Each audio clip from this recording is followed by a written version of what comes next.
Ah, murag pinya kuha lang ang ulo. Pwede man dili na mo kaon pa siya. May problema ko.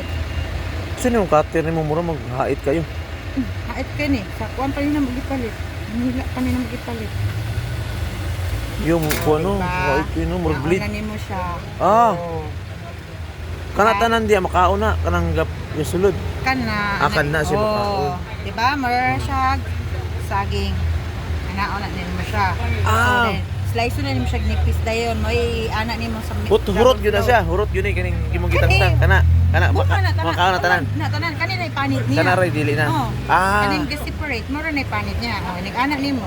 Grabe puno di kaysa no. Oh, mabitang bugat na siya tayo. Sansan di kayo halos unod no. Ah okay di kayo. Awa siya, gamay gani ka na pero daghan ka siya unod, di ba? Ano mo siya? Kunti unod no. Ano nimo Ay. yang sa ulo? Separate ra na iyaha. Kani og i-ref ni di mo unsa? Dili. Dili ni si ref o i-ref. Pwede ra i-ref niya, I-ref na pwede parang dili. lagi no. Oh, lukoy mo na siyang himuon karon. Hindi problema. Pag i-ref niya mo, mas Kaya aming okay pa gaplot. siya.